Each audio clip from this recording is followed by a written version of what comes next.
Qui siamo ai confini tra Fatta Polesine e San Bellino. Alle nostre spalle una coltivazione di meloni praticamente distrutta. Lei proprio durante il momento del temporale era qui, è stato veramente forti raffiche di vento e tantissima acqua.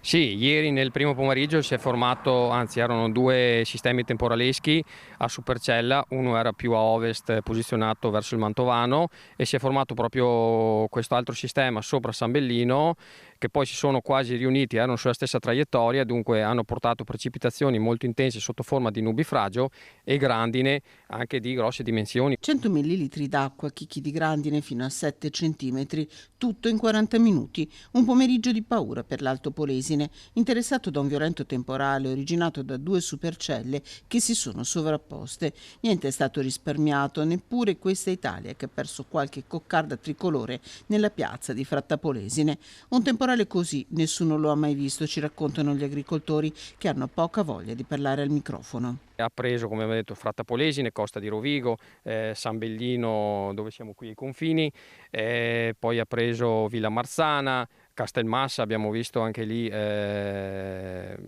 grandinate di ancora più grosse dimensioni dovute a uno dei due sistemi. Da Fratta Polesine ci spostiamo in direzione Villa Marzana, ancora allagato questo tratto di strada che ieri era stato chiuso, che segna il confine tra Fratta, Costa di Rovigo e Villa Marzana appunto, tra i frutteti protetti dai teli antigrandine, ammassi di ghiaccio che si sono fatti strada aprendo le reti ai piedi degli alberi, susine e mele come questa. Nonostante le reti antigrandine, questa è una mela gioia che era protetta dalle reti antigrandine, ma anche questa è andata. È tra le zone dove abbiamo avuto fenomeni veramente violenti con grandinate anche di fino a 7 cm e soprattutto di una portata importante con parecchio accumulo al suolo, insomma, ecco, poi l'acqua che è caduta a 100 mm minimo per metro quadro, più la grandine eccetera, non aveva sbocco dove andare, insomma, dunque abbiamo visto allagamenti vari.